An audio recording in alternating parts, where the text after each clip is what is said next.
ಅನ್ನಭಾಗ್ಯ ಗೃಹಲಕ್ಷ್ಮಿ ಹಣ ಬಿಡುಗಡೆ ಮಹಾನಗರ ಪಾಲಿಕೆ ನೌಕರರ ಸಂಬಳ ಸೇರಿದಂತೆ ಅನೇಕ ವಿಚಾರಗಳನ್ನು ಮುಂದಿಟ್ಟುಕೊಂಡಂತಹ ರಾಜ್ಯ ಕಾಂಗ್ರೆಸ್ ಸರ್ಕಾರದ ವಿರುದ್ಧ ಪ್ರತಿಪಕ್ಷ ಹಿಗ್ಗಾಮುಗ್ಗಾ ವಾಗ್ದಾಳಿಯನ್ನು ನಡೆಸಿದೆ. ಸದ್ಯ ಮಾಜಿ ಸಿಎಂ ಬಿಎಸ್ ಯಡಿಯೂರಪ್ಪ, ಬಿಜೆಪಿ ರಾಜ್ಯಾಧ್ಯಕ್ಷ ಬಿವೈ ವಿಜಯೇಂದ್ರ ಹಾಗೂ ಸಿಟಿ ರವಿ ಸರ್ಕಾರದ ಖಜಾನೆ ಖಾಲಿಯಾಗಿದೆ, ಸರ್ಕಾರಕ್ಕೆ ನೌಕರರಿಗೆ ಸಂಬಳ ಕೊಡೋದಕ್ಕೂ ಕೂಡ ದುಡ್ಡಿಲ್ಲ ಅಂತ ಕಿಡಿಕಾರಿದ್ದಾರೆ. ಅಲ್ಲದೆ ಅನ್ನಭಾಗ್ಯಕ್ಕೆ ಸಿದ್ದರಾಮಯ್ಯ ಕನ್ನ ಹಾಕಿದ್ದಾರೆ, ಗೃಹಲಕ್ಷ್ಮಿ ಹಣ ಬಿಡುಗಡೆ ಮಾಡದೆ ಮಹಿಳೆಯರನ್ನ ಸಂಕಷ್ಟಕ್ಕೆ ದೂಡಿದ್ದಾರೆ ಅಂತ ಕಿಡಿಕಾರಿದ್ರು. ಇದೇ ವೇಳೆ ಪಂಚ ಗ್ಯಾರಂಟಿ ಬಗ್ಗೆ ಟೀಕಾ ಪ್ರಹಾರ ನಡೆಸಿರುವ ರಂಭಾಪುರಿ ಶ್ರೀಗಳು ಬಿಟ್ಟಿ ಬಾಗಿಗಳಿಂದ ಜನರು ಸೋಮಾರಿಗಳಾಗ್ತಾ ಇದ್ದಾರೆ ಅಂತ ಕಿಡಿಕಾರಿದ್ದಾರೆ. ಒಂದ್ ಕಡೆ ರಾಜ್ಯ ಸರ್ಕಾರ, ಮಾನ್ಯ ಮುಖ್ಯಮಂತ್ರಿಗಳು, ಅವರ ಸಚಿವ ಸಂಪುಟ ಕೊಟ್ಟಂತ ಭರವಸೆಗಳನ್ನ ನಾವು ಈಡೇರಿಸಿದ್ದೇವೆ ಅಂತ ಹೇಳಿ ಅವರಿಗೆ ಅವರು ಶಬಾಷ್ಗಿರಿಗಳನ್ನ ಕೊಡ್ಕೊಳ್ತಾ ಇದ್ದಾರೆ. ಆದ್ರೆ ವಾಸ್ತವಿಕ ಸತ್ಯ ಏನಪ್ಪಾ ಅಂತ ಹೇಳಿದ್ರೆ, ಇವತ್ತು ಮಹಾನಗರ ಪಾಲಿಕೆಯ ವಿಚಾರದಲ್ಲಿರ್ಬೋದು, ಇವತ್ತು ಏನು ಬೀದಿಗಳದ್ದು ಹೋರಾಟಕ್ಕೆ ಪ್ರತಿಭಟನೆ ಮಾಡ್ತಾ ಇದ್ದಾರೆ. ಲಾರಿ ಮಾಲೀಕರ ಸಂಘಟನೆ ಹೇಳಿಕೆ ತಾವು ಗಮನಿಸಿದ್ದೀರಿ. ಕಳೆದ 3-4 ತಿಂಗಳುಗಳಿಂದ ಲಾರಿ ಬಾಡಿಗೆನೂ ಕೂಡ ಕೊಡೋದಕ್ಕೆ ರಾಜ್ಯ ಸರ್ಕಾರದಿಂದ ಸಾಧ್ಯ ಆಗದೇನೆ ಅವರು ಕೂಡ ಬೀದಿಗಳದ್ದು ಹೋರಾಟ ಪ್ರಾರಂಭ ಮಾಡ್ತಾ ಇದ್ದಾರೆ. ಮತ್ತೊಂದು ಕಡೆ ರಾಜ್ಯ ಸರ್ಕಾರ, ಸಿದ್ದರಾಮಯ್ಯ ಸರ್ಕಾರ ಕೊಟ್ಟಂತ ಭರವಸೆ ಅನ್ನಭಾಗ್ಯ, ಅದಕ್ಕೂ ಕೂಡ ಸರ್ಕಾರವೇ ಕನ್ನ ಹಾಕ್ತಾ ಇದೆ. 10 ಕೆಜಿ ಕೊಡ್ತೀವಿ ಅಂತ ಹೇಳಿದ್ರು, ಆದ್ರೆ 5 ಕೆಜಿ ಇಳಿಸಿದ್ರು. ಈಗ 5 ಕೆಜಿನೂ ಕೂಡ ನಿಲ್ಸೋದಕ್ಕೆ ಹೊರಟಿದ್ದಾರೆ, ನಿಲ್ಲಿಸ್ತಾ ಇದ್ದಾರೆ. ಸೊ ಒಟ್ಟಾರೆಯಾಗಿ ಕರ್ನಾಟಕ ರಾಜ್ಯ ಇವತ್ತು ಆರ್ಥಿಕ ದಿವಾಳಿಯತ್ತ ಇವತ್ತು ಸಾಗ್ತಾ ಇದೆ. ಕರ್ನಾಟಕ ರಾಜ್ಯ ಆರ್ಥಿಕ ದಿವಾಳಿಯತ್ತ ಸಾಗ್ತಾ ಇದೆ. ರಾಜ್ಯ ಸರ್ಕಾರಕ್ಕೆ, ಮುಖ್ಯಮಂತ್ರಿಗಳಿಗೆ, ಸಿದ್ದರಾಮಯ್ಯನವರಿಗೆ ಹಣವನ್ನು ಕ್ರೋಢೀಕರಿಸೋದಕ್ಕೆ ಸಾಧ್ಯ ಆಗ್ತಾ ಇಲ್ಲ. ಸರ್ಕಾರಿ ನೌಕರಿಗೆ ಸಂಬಳ ಕೊಡೋದಕ್ಕೂ ಕೂಡ ಇವತ್ತು ಪರದಾಡ್ತಾ ಇದೆ ಸರ್ಕಾರ. ಅಭಿವೃದ್ಧಿ ಅನ್ನೋದ್ರ ಬಗ್ಗೆ ಯಾರೂ ಕೂಡ ಮಾತನಾಡ್ತಾ ಇಲ್ಲ. ಅಭಿವೃದ್ಧಿ ಶಾಸಕರುಗಳು ತಮ್ಮ ಕ್ಷೇತ್ರದ ಅಭಿವೃದ್ಧಿಗೆ ಅನುದಾನವನ್ನು ಕೂಡ ಸಿಗದೇನೆ ಆಡಳಿತ ಪಕ್ಷದ ಶಾಸಕರೇ ಇವತ್ತು ಬೀದಿಗಳದ್ದು ಹೋರಾಟ ಮಾಡುವಂತ ಪರಿಸ್ಥಿತಿ ಕೂಡ ನಿರ್ಮಾಣ ಆಗಿದೆ.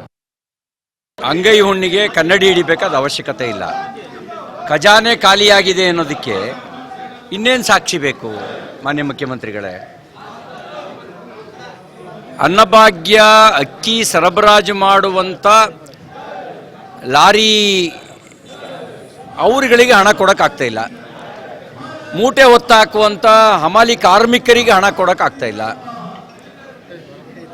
ಆಶಾ ಅಂಗನವಾಡಿ ಕಾರ್ಯಕರ್ತೆಯರಿಗೆ ಗೌರವಧನ ಕೊಡೋದಕ್ಕೆ ಸಮೀಕ್ಷೆ ಸರಿಯಾಗಿ ಆಗ್ತಾ ಇಲ್ಲ. ಇನ್ನೇನು ಬೇಕು ಹೇಳಿ? ಮಕ್ಕಳಿಗೆ ಶೂಸು, ಸಾಕ್ಸು ಕೊಡಿಸುವ ಯೋಗ್ಯತೆಯು ಶಾಲೆ ಪ್ರಾರಂಭ ಈ ತಿಂಗಳಾಯಿತು. ಆದರೆ ಶಾಲಾ ಮಕ್ಕಳಿಗೆ ಬೇಕಾದಂಥ ಶೂಸು, ಸಾಕ್ಸು ಕೊಡುವ ಪರಿಸ್ಥಿತಿಯಲ್ಲೂ ಸರ್ಕಾರ ಇಲ್ಲ. ಅದಕ್ಕೆ ಅವರು ಇವ್ರ ಹತ್ರ ಚಂದ ಎತ್ತಬೇಕು ಅಂತ ಹೊರಟಿದ್ದಾರಂತೆ. ಇದು ಪರಿಸ್ಥಿತಿ ಇರೋದು. ಖಜಾನೆ ಖಾಲಿಯಾಗಿದೆ ಅನ್ನೋಕ್ಕಿಂತಲೂ ಖಜಾನೆ ಎಲ್ಲೋ ಒಂದು ಕಡೆ ಲೂಟಿ ಆಗ್ತಾ ಇದೆಯೋ ಅಂತಕ್ಕಂಥ ಅನುಮಾನ ಬರ್ತಾ ಇದೆ.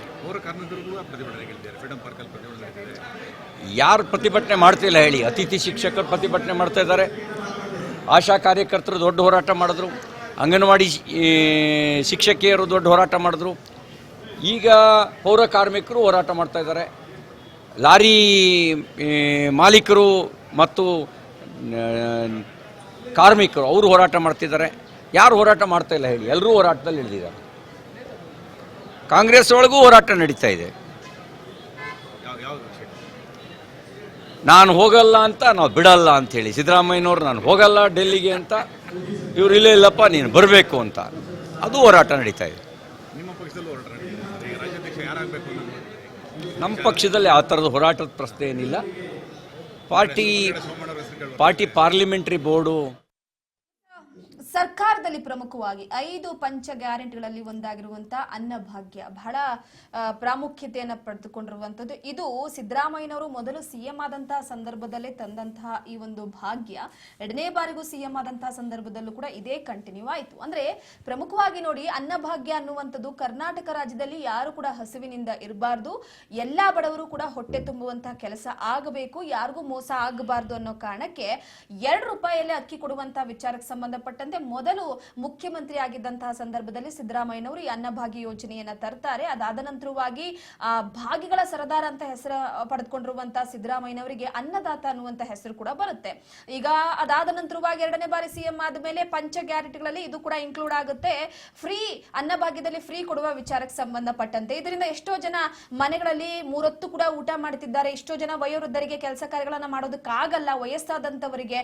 ಸೊ ಅವರು ಮನೆಯಲ್ಲಿ ಇಡೀ ತಿಂಗಳು ಪೂರ್ತಿ ಊಟವನ್ನ ಆರೋಪವನ್ನ ಮಾಡುವ ವಿಚಾರಕ್ಕೆ ಸಂಬಂಧಪಟ್ಟಂತೆ ನೋಡಿ, ಒಂದು ವಿರೋಧ ಪಕ್ಷದವರು ಕೆಲವೊಂದಿಷ್ಟು ವಿಚಾರದಲ್ಲಿ ಟೀಕೆ ಮಾಡಬಹುದು, ಕೆಲವೊಂದಿಷ್ಟು ವಿಚಾರದಲ್ಲಿ ಇದು ಬೇಡದಿತ್ತು, ಬಿಟ್ಟಿ ಭಾಗ್ಯದಿಂದ ಎಲ್ಲರೂ ಕೂಡ ಸೋಂಬೇರಿಗಳಾಗ್ತಿದ್ದಾರೆ ಅನ್ನುವಂತ ಹೇಳ್ಬೋದು. ಆದ್ರೆ ಕೆಲವೊಂದಿಷ್ಟು ಹೊಟ್ಟೆ ತುಂಬುತ್ತಿದೆ ಅನ್ನೋದಕ್ಕೆ ಉದಾಹರಣೆಗಳು ಸಾಕಷ್ಟಿದೆ ಬಿಡಿ. ಪಂಚ ಗ್ಯಾರಂಟಿಗಳಲ್ಲಿ ಯಾರು ಕೂಡ ತಮ್ಮ ಸ್ವಾರ್ಥಕ್ಕೆ ಬಳಸ್ಕೊಳ್ತಿಲ್ಲ, ಕೆಲವೊಂದಿಷ್ಟು ವಿಚಾರವನ್ನ ನಿಸ್ವಾರ್ಥವಾಗಿ ಸೇವೆಗೂ ಕೂಡ ಬಳಸ್ತಾ ಇದ್ದಾರೆ. ಎಕ್ಸಾಂಪಲ್ ಕೊಡಬೇಕು ಅಂದ್ರೆ ಗೃಹಲಕ್ಷ್ಮಿ ಹಣದಿಂದ ಎಷ್ಟೋ ಜನ ಗ್ರಂಥಾಲಯಗಳನ್ನ ತೆರೆದಿದ್ದಾರೆ, ಎಷ್ಟೋ ಜನಕ್ಕೆ ಹೊಟ್ಟೆಗೆ ಊಟವನ್ನ ಹಾಕ್ಸಿದ್ದಾರೆ, ಮನೆಯಲ್ಲಿ ಮಹಿಳೆಯರು ತಮ್ಮ ಅಂದ ಚಂದಕ್ಕೆಲ್ಲ ಕೂಡ ಒಡವೆಗಳನ್ನ ಮಾಡಿಸಿಟ್ಕೊಂಡಿದ್ದಾರೆ. ಸೊ ಈ ರೀತಿಯಾದಂತ ಕೆಲವೊಂದಿಷ್ಟು ವಿಚಾರಕ್ಕೆ ಸಂಬಂಧಪಟ್ಟಂತೆ ಆದ್ರೆ ಸರ್ಕಾರ ಪಂಚ ಗ್ಯಾರಂಟಿಗಳನ್ನ ಏನೋ ತಂತು, ಆದ್ರೆ ತಂದ ನಂತರವಾಗಿ ಅದರ ಸೇವೆಯನ್ನ ಅಂದ್ರೆ ಸಾರ್ವಜನಿಕರಿಗೆ ಒದಗಿಸ್ತಾ ಇರುವಂತಹ ಕೆಲವೊಂದಿಷ್ಟು ಇಲಾಖೆಗಳಿಗೆ ಹಣವನ್ನ ಪೂರೈಕೆ ಮಾಡ್ಬೇಕಲ್ವಾ. ಈಗಾಗಲೇ ಪ್ರತಿ ಏನು ಬಜೆಟ್ ಅಧಿವೇಶನದ ಸಂದರ್ಭದಲ್ಲಿ ಈ ಬಾರಿ ಬಹಳ ವಿಶೇಷವಿತ್ತು ಬಜೆಟ್. ಯಾಕಂದ್ರೆ ಸರ್ಕಾರ ಅಧಿಕಾರಕ್ಕೆ ಬಂದ ನಂತರವಾಗಿ ಮೊದಲ ಬಜೆಟ್ ಪಂಚ ಗ್ಯಾರಂಟಿ ವಿಚಾರವಾಗಿ 52,000 ಕೋಟಿ ರೂಪಾಯಿಗಳನ್ನ ಮೀಸಲಿಡಬೇಕಾಗಿತ್ತು. ಆ ಹಣದಲ್ಲಿ ನಿಜವಾಗ್ಲೂ ಕೂಡ ಸರ್ಕಾರ ಪಂಚ ಗ್ಯಾರಂಟಿಗಳನ್ನ ನಿಭಾಯಿಸಬೇಕಾಗಿತ್ತು. ಆದ್ರೆ ಸರ್ಕಾರ ಏನ್ ಮಾಡ್ತಿದೆ, ಎಲ್ಲೋ ಒಂದು ಕಡೆ ಹಣವನ್ನ ಇಲಾಖೆಗಳಿಗೆ ಕೊಡೋದಕ್ಕಿಂತ ಹೆಚ್ಚಾಗಿ ಇಲಾಖೆಗಳಲ್ಲಿ ಲೂಟಿ ಆಗ್ತಿದೆ ಅನ್ನುವಂತ ಆರೋಪವನ್ನ ವಿರೋಧ ಪಕ್ಷದವರು ಮಾಡ್ತಿರುವಂತದ್ದು. ಇವತ್ತು ಲಾರಿ ಮುಷ್ಕರವನ್ನ ಮಾಡಲಾಗಿತ್ತು. ಯಾಕಾಗಿ? ಅನ್ನಭಾಗ್ಯ ಅನ್ನುವಂತಹ ಯೋಜನೆಯಲ್ಲಿ ಅಕ್ಕಿಯನ್ನ ಅಂದ್ರೆ ಪಡಿತರವನ್ನ ಪ್ರತಿಯೊಂದು ಜಿಲ್ಲೆ, ಪ್ರತಿಯೊಂದು ಗ್ರಾಮ, ಪ್ರತಿಯೊಂದು ಊರು ಕೂಡ ತಲುಪಿಸುವಂತ ವಿಚಾರಕ್ಕೆ ಸಂಬಂಧಪಟ್ಟಂತೆ ಏನ್ ಬಾಕಿ ಉಳಿಸ್ಕೊಂಡಿದ್ದಂತ ಹಣವನ್ನ ನಮಗೆ ಕೊಡಬೇಕು ಅಂತ ಒಂದು ಕಡೆ ಪ್ರತಿಭಟನೆಯನ್ನ ನಡೆಸಲಾಯಿತು. ಈ ಪ್ರತಿಭಟನೆಯ ವಿಚಾರಕ್ಕೆ ಸಂಬಂಧಪಟ್ಟಂತೆ ಅಂತೂ ಇಂತೂ ಸರ್ಕಾರ ಮಣಿದು ಹಣವನ್ನ ಬಿಡುಗಡೆ ಮಾಡೋದು ಕೂಡ ಒಪ್ಪಿಗೆ ಕೊಟ್ಟಿದೆ. ಆದ್ರೆ ಇದೇ ವಿಚಾರಕ್ಕೆ ಸಂಬಂಧಪಟ್ಟಂತೆ ರಾಜ್ಯದಲ್ಲಿ ಕೆಲವೊಂದಿಷ್ಟು ಇಲಾಖೆಯಲ್ಲಿ ಕೆಲವೊಂದಿಷ್ಟು ಜನರಿಗೆ ಇನ್ನೂ ಕೂಡ ಸಂಬಳವನ್ನೇ ಕೊಡ್ತಾ ಇಲ್ಲ. ಸೊ ಪ್ರಮುಖವಾಗಿ ನೋಡಿ, ಆಶಾ ಕಾರ್ಯಕರ್ತೆಯರು, ಪ್ರತಿ ಆಶಾ ಕಾರ್ಯಕರ್ತೆಯರು ಕೂಡ ಮಾಡುವಂತ ಕೆಲಸವನ್ನ ನರ್ಸ್ಗಳು ಕೂಡ ಮಾಡಲ್ಲ, ಡಾಕ್ಟರ್ಗಳು ಕೂಡ ಮಾಡೋದಿಲ್ಲ. ಪ್ರತಿ ಮನೆ ಬಾಗಿಲಿಗೆ ಅಲಿತಾರೆ, ಬಿಸಿಲು ಮಳೆ ಚಳಿ ಅಂತ ಲೆಕ್ಕಿಸದೆ ಪ್ರತಿಯೊಬ್ಬರ ದಾಖಲಾತಿಗಳನ್ನ ತೆಗೆದುಕೊಂಡು ಬರ್ತಾರೆ. ತಮ್ಮೂರಲ್ಲಿ ಯಾರು ಗರ್ಭಿಣಿ ಇದ್ದಾರೆ, ತಮ್ಮೂರಲ್ಲಿ ಯಾರಿಗೆ ಹೆರಿಗೆ ಆಗಿದೆ, ತಮ್ಮೂರಲ್ಲಿ ಏನ್ ನೀರು ಸ್ವಚ್ಛತೆ ಇದೆಯಾ ಇಲ್ವಾ, ತಮ್ಮೂರಲ್ಲಿ ಯಾರಿಗೆ ಏನ್ ಕಾಯಿಲೆ ಬಂದಿದೆ, ಪ್ರತಿಯೊಂದರ ಸ್ವವಿವರವನ್ನ ಕೂಡ ಸರ್ಕಾರಕ್ಕೆ ನೀಡ್ತಾರೆ. ಸೊ ಇಂತಹ ಆಶಾ ಕಾರ್ಯಕರ್ತರಿಗೆ ಸುಮಾರು 3-4 ತಿಂಗಳಿಂದ ಸಂಬಳನೇ ಕೊಟ್ಟಿಲ್ಲ. ಯಾರನ್ನ ಕೇಳಬೇಕು? ಹೋದ ಬಾರಿ ಪ್ರತಿಭಟನೆ ಮಾಡಿದಂತಹ ಸಂದರ್ಭದಲ್ಲಿ 10,000 ರೂಪಾಯಿವರೆಗೂ ಗೌರವ ಧನವನ್ನ ಹೆಚ್ಚಿಸ್ತೀವಿ ಅಂತ ಸರ್ಕಾರ ಭರವಸೆಯನ್ನ ಕೊಡ್ತು. ಭರವಸೆಯನ್ನ ಕೊಟ್ಟ ನಂತರ ಯಾವ ಆಶಾ ಕಾರ್ಯಕರ್ತೆಯರ ಖಾತೆಗೆ ಹಣವನ್ನ ಹಾಕಿದ್ದಾರೆ ಎನ್ನುವಂತದ್ದನ್ನ ಉದಾಹರಣೆ ಕೊಡಬೇಕಾಗಿದೆ. ಇನ್ನ ಅಂಗನವಾಡಿ ಕಾರ್ಯಕರ್ತರು ಮಕ್ಕಳನ್ನ ನಿಭಾಯಿಸೋದಕ್ಕೆ ಸಾಧ್ಯ ಆಗೋದಿಲ್ಲ. ಚಿಕ್ಕ ಮಕ್ಕಳು ಶಿಶು ವಿಹಾರಕ್ಕೆ ಬರ್ತಾರೆ, ಬಂದ ತಕ್ಷಣ ಅವರನ್ನ ಪಾಲನೆ ಪೋಷಣೆ ಮಾಡುವಂತದ್ದು ಅಂಗನವಾಡಿ ಕಾರ್ಯಕರ್ತೆಯರಲ್ಲಿ ಇರುತ್ತೆ. ಆದ್ರೆ ಅವರಿಗೂ ಕೂಡ ಸಂಬಳವನ್ನ ಕೊಡುತ್ತಿಲ್ಲ. ಸೊ ಕೆಲವೊಂದಿಷ್ಟು ಇಲಾಖೆಯ ವಿಚಾರಕ್ಕೆ ಸಂಬಂಧಪಟ್ಟಂತೆ ಸರ್ಕಾರ ಯಾಕೆ ಇಷ್ಟೊಂದು ಕೆಲವೊಂದಿಷ್ಟು ವಿಚಾರದ ನಿರ್ಧಾರವನ್ನ ತೆಗೆದುಕೊಳ್ಳುತ್ತಿದೆಯೋ ಗೊತ್ತಿಲ್ಲ. ಸೊ ವಿಜಯ್ ನೋಡಿ, ಪ್ರಮುಖವಾಗಿ ರಾಜ್ಯ ಸರ್ಕಾರ ಅಧಿಕಾರಕ್ಕೆ ಬಂದಿದೆ. ರಾಜ್ಯ ಸರ್ಕಾರದ ಅಧಿಕಾರದ ಅವಧಿಯ ಸಂದರ್ಭದಲ್ಲಿ ಕೆಲವೊಂದಿಷ್ಟು ವಿಚಾರಕ್ಕೆ ಸಂಬಂಧಪಟ್ಟಂತೆ ನಿರೀಕ್ಷೆ ಇತ್ತು. ಈ ಪಂಚ ಗ್ಯಾರಂಟಿಗಳನ್ನ ಪಕ್ಕಕ್ಕಿಟ್ರೆ ಉಳಿದಂತಹ ಇಲಾಖೆಗಳಲ್ಲಿ ಕೆಲಸ ಮಾಡ್ತಿರುವವರು ಮನುಷ್ಯರಲ್ವಾ ಅಂತ, ಅವ್ರಿಗೆ ಸಂಸಾರ ಇಲ್ವಾ ಅಂತ. ಇಲ್ಲ, ಖಂಡಿತ. ಈಗ ತಾವು ಹೇಳಿದಂಥ ಕೆಲವೊಂದು ವಿಚಾರಗಳೇನಿದೆ, ಇವತ್ತು ಗ್ಯಾರಂಟಿ ಅನ್ನುವಂಥ ಒಂದು ಘೋಷಣೆ ಆದಮೇಲೆ ಈ ಮಟ್ಟಿಗೆ ಅಂದರೆ ಸ್ವತಃ ಕಾಂಗ್ರೆಸ್ ಅವರು ನಿರೀಕ್ಷೆ ಮಾಡಿರಲಿಕ್ಕಿಲ್ಲ ನಮಗೆ 136 ಸೀಟ್ ಬಂದ್ಬಿಡುತ್ತೆ, ನಾವು ಇಷ್ಟು ದೊಡ್ಡ ಪಕ್ಷವಾಗಿ ಹೊರಹೊಮ್ತೀವಿ ಅಂತ. ಅಷ್ಟು ದೊಡ್ಡ ಒಂದು ಬಹುಮತ ಯಾಕೆ ಕೊಟ್ಟರು ಅಂತಂದರೆ, ನೀವು ಹೇಳ್ದಂಗೆ ಕೆಲವರು ಊಟಕ್ಕಾಗಿ ಇವತ್ತು ಹಸಿವಿಗಾಗಿ ನರಳುತ್ತಾ ಇರೋಂಥವ್ರಿಗೆ ಕೆಲವ್ರಿಗೆ ಅನ್ನ ಸಿಗುತ್ತೆ, 5 kg ಬದಲಾಗಿ 10 kg ಬಂತು ಅಂತಂದರೆ ತಿಂಗಳ ಪೂರ್ತಿ ರೇಷನ್ ಆಗೋಯ್ತದ ನನಗೆ ಅಂತ ಯೋಚನೆ ಮಾಡಿದವರು ಇದ್ದಾರೆ.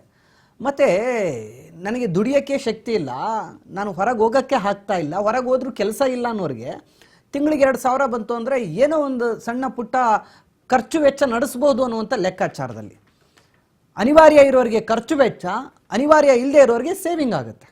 ಈ ಥರದ ಒಂದಷ್ಟು ಯೋಚನೆಗಳಿಗೆ ಹೆಣ್ಣು ಮಕ್ಕಳು ಇವತ್ತು ಓಟ್ ಕೊಟ್ಟಿದ್ದಾರೆ. ಇವತ್ತು ನಾವು ಯೋಚನೆ ಮಾಡಬೇಕು ರೂಪಾ, ಇವತ್ತೇನು ಲಾರಿ ಮಾಲಕರು ಯಾವ ಪಡಿತರ ಚೀಟಿಯನ್ನು ಸಾಗಣೆ ಮಾಡ್ತಾಯಿದ್ರು, ಪಡಿತರ ಚೀಟಿ ಅಕ್ಕಿಯನ್ನು ಏನು ಟ್ರಾನ್ಸ್ಪೋರ್ಟ್ ಮಾಡ್ತಾಯಿದ್ರು, ಆ ಲಾರಿ ಮಾಲಕರು ಇವತ್ತು ನಮಗೆ ಬರಬೇಕಾದ ಬಿಲ್ ಬಂದಿಲ್ಲ 3-4 ತಿಂಗಳಿಂದ, ನಾವು ಅನಿರ್ದಿಷ್ಟಾವಧಿ ಹೋರಾಟವನ್ನು ಮಾಡ್ತೀವಿ ಅಂತ ಕರೆ ಕೊಟ್ಟ ಮೇಲೆ ಈಗ ಸರ್ಕಾರ ಎಚ್ಚೆತ್ಕೊಂಡು ಏನು ಮಾಡಿದೆ, ದುಡ್ಡು ಕೊಟ್ಟಿದೆ. ಅಂದರೆ ಪ್ರತಿಯೊಂದನ್ನು ಕೂಡ ಪ್ರತಿಭಟನೆ ಮಾಡಿ ಪಡ್ಕೊಳ್ಬೇಕು ಅಂತಿಲ್ಲ. ಇವತ್ತು ಕೇವಲ ನೀವು ಪಡಿತರ ಇಲಾಖೆಯಲ್ಲಿ ಮಾತ್ರ, ಅಂದರೆ ಆಹಾರ ಮತ್ತು ನಾಗರಿಕ ಸರಬರಾಜು ಇಲಾಖೆಯಲ್ಲಿ ಮಾತ್ರ, ಮುನಿಯಪ್ಪನವರ ಇಲಾಖೆಯಲ್ಲಿ ಮಾತ್ರ ಹಿಂಗಾಗಿದೆ ಅಂತಲ್ಲ ನೋಡಿ. ಇವತ್ತು ಪಡಿತರ ಚೀಟಿ ವಿತರಣೆ ಮಾಡ್ತಾ ಇರುವಂತ ಇಲಾಖೆ, ಆ ಇಲಾಖೆಯಲ್ಲಿ ಇವತ್ತು ಲಾರಿ ಮಾಲಕರಿಗೆ ದುಡ್ಡು ಕೊಡದೆ ಉಳಿಸ್ಕೊಂಡಿದ್ದಾರೆ. ಯಾಕೆ ಅಂತಂದ್ರೆ ಖಜಾನೆಯಲ್ಲಿ ದುಡ್ಡಿಲ್ಲ, ಅಥವಾ ದುಡ್ಡು ಇದ್ರೂ ಅದನ್ನು ಬೇರೆ ಕೆಲಸಕ್ಕೆ ಉಪಯೋಗಿಸ್ಕೊಳ್ತಾ ಇದ್ದಾರೆ ಹೊರತಾಗಿ ಸಾರ್ವಜನಿಕರಿಗೆ ಉಪಯೋಗ ಆಗೋ ಕೆಲಸಕ್ಕೆ ಉಪಯೋಗಿಸ್ತಾ ಇಲ್ಲ ಅನ್ನೋದಕ್ಕೆ ಒಂದು ಎಕ್ಸಾಂಪಲ್. ಮುನಿಯಪ್ಪನವ್ರ ಇಲಾಖೆಯಲ್ಲಿ ಇವತ್ತು ದಿಢೀರಂತ ಪ್ರತಿಭಟನೆ ಮಾಡಿದ್ಮೇಲೆ ದುಡ್ಡು ಹೆಂಗ್ ಬಂತು? ಬಿಡುಗಡೆ ಆಯ್ತು ತಾನೆ, ಹೆಂಗ್ ಬಂತು? ಇಲಾಖೆಯಲ್ಲಿ ದುಡ್ಡಿದೆ, ಆದ್ರೆ ಕಮಿಷನ್ ಎಲ್ಲಿ ಬರುತ್ತೆ ಅಲ್ಲಿಗೆ ಹೋಗ್ತಾ ಇದೆ. ದುಡ್ಡಿಲ್ಲ ಅಂತ ಕೂಡ ಅಲ್ಲ, ಕಮಿಷನ್ ಎಲ್ಲಿ ಬರ್ತದೆ ಅಲ್ಲಿಗೆ ಹೋಗ್ತಾರೆ. ಅವರಿಗೆ ಬಿಚ್ಚೋದಿಕ್ ಸಾಧ್ಯವಾಗ್ತಿಲ್ವಾ ಅಂತ ಹೇಳಿ. ಅದೇ ಕಮಿಷನ್ ಬರಲ್ಲ, ಲಾರಿ ಮಾಲಕರಿಗೆ ಕೊಟ್ಬಿಟ್ರೆ ಕಮಿಷನ್ ಬರಲ್ಲ. ಕಮಿಷನ್ ಕಮಿಷನ್ ಬೇಕು, ಕಮಿಷನ್ ಬರೋದಕ್ಕೆ ಕೊಡ್ತಾರೆ. ಅಂದ್ರೆ ಹಂಗೆ ಇವತ್ತು ವಿದ್ಯುತ್ ನಾವು ಉಚಿತವಾಗಿ ಗೃಹ ಜ್ಯೋತಿ ಯೋಜನೆಯಲ್ಲಿ ವಿದ್ಯುತ್ ತಗೊಳ್ತಾ ಇದೀವಿ. ನಮಗೇನೋ 8 ತಿಂಗಳು 10 ತಿಂಗಳು 20 ತಿಂಗಳು ಉಚಿತ ಕರೆಂಟ್ ಸಿಗ್ತಾ ಇದೆ ನಮ್ಮ ಮನೆಗೆ. ಆದ್ರೆ ಅದೇ ವಿದ್ಯುತ್ ಇಲಾಖೆಗಳಿಗೆ ದುಡ್ಡು ಹೋಗ್ತಾ ಇದೆಯಾ ಸರ್ಕಾರದಿಂದ? ನಮಗೆ ಕೊಟ್ಟಿರೋ ಫ್ರೀ ಕರೆಂಟ್ 200 ಯೂನಿಟ್ ಏನಿದೆಯಲ್ಲ, ಆ 200 ಯೂನಿಟ್ಗೆ ಸರ್ಕಾರ ದುಡ್ಡು ಕಟ್ಟಬೇಕಲ್ಲ. ಖಂಡಿತ ವಿದ್ಯುತ್ ಇಲಾಖೆಗಳಿಗೆ ಕಟ್ತಾ ಇದೆಯಾ? ಓಕೆ. ಸಾರಿಗೆ ಬಸ್ಸಲ್ಲಿ ಫ್ರೀಯಾಗಿ ಓಡಾಡ್ತಾ ಇದೀವಿ. ನೀವು ಇವತ್ತು ಬೆಳಿಗ್ಗೆ ಬಸ್ಸಲ್ಲಿ ಫ್ರೀಯಾಗಿ ಬಂದ್ರಲ್ಲ, ನಿಮ್ಮ ಟಿಕೆಟ್ ಅಮೌಂಟ್ ಎಷ್ಟು? ಮಿನಿಮಮ್ ಒಂದು 50 ರೂಪಾಯಿ ಅಪ್ ಅಂಡ್ ಡೌನ್. ಆ 50 ರೂಪಾಯಿ ಹಣನ ಸರ್ಕಾರ ಪೇ ಮಾಡಬೇಕಲ್ಲ, ಮಾಡ್ತಾ ಇದೆಯಾ? ಇಲ್ಲ. ಸಾರಿಗೆ ಇಲಾಖೆಗೆ ಅದು ಸಾಲವಾಗಿ ಉಳಿಸ್ಕೊಳ್ತಾ ಇದೆ. ಸಾರಿಗೆ ಇಲಾಖೆಗೆ ಮತ್ತೆ ಹೊಡ್ತಾ ಅದು. ಹಿಂಗೆ ಒಂದಲ್ಲ ಒಂದು ರೀತಿ ಹೊಡೆತಗಳ ಹೋಗ್ಲಿ. ಸಾರಿಗೆ ಇಲಾಖೆಯಲ್ಲಿ ದುಡ್ಡಿಲ್ಲ, ಇದೆ, ಕಮಿಷನ್ ಬರೋ ಕಡೆ ಖರ್ಚು ಮಾಡ್ತಾ ಇದ್ದಾರೆ ಸಚಿವರುಗಳು. ಯಾಕೆಂದ್ರೆ ಅವರ ಖಜಾನೆ ಭರ್ತಿ ಆಗ್ಬೇಕು. ಈ ರೀತಿಯ ಒಂದಷ್ಟು ವಿಚಾರಗಳನ್ನ ಸೂಕ್ಷ್ಮವಾಗಿ ಗಮನಿಸಿದ್ರೆ ಅರ್ಥ ಆಗತ್ತೆ. ಇವತ್ತು ಲಾರಿ ಮುಷ್ಕರ ಮಾಡಿದವ್ರು ಏನಿದಾರಲ್ಲ, 3 ತಿಂಗಳು ಲಾರಿಗೆ ಡೀಸೆಲ್ ಹಾಕ್ಸಿರ್ತಾರೆ, ಲಾರಿ ಕ್ಲೀನರ್ಗೆ ಡ್ರೈವರ್ಗೆ ದುಡ್ಡು ಕೊಟ್ಟಿರ್ತಾರೆ, ಲಾರಿ ರಿಪೇರಿ ಬಂದ್ರೆ ಖರ್ಚು ಮಾಡಿರ್ತಾರೆ. ಅದೆಲ್ಲ 3 ತಿಂಗಳಿಂದ ಬರ್ಡನ್ ಆಗಿ ನಿಂತ್ಕೊಂಡ ಮೇಲೆ ಇವಾಗ ಕೇಳ್ಕೊಂಡ್ರೆ ದುಡ್ಡು ಬಂದಿದೆ. ಹಂಗೆ ಇವತ್ತು ಕೆಲವರು ನಮಗೆ ಸಂಬಳ ಆಗ್ತಾ ಇಲ್ಲ ಅಂತ ಪಾಲಿಕೆ ಸಿಬ್ಬಂದಿಗಳು ಕೂಡ ಪ್ರತಿಭಟನೆ ಮಾಡಿದ್ದಾರೆ.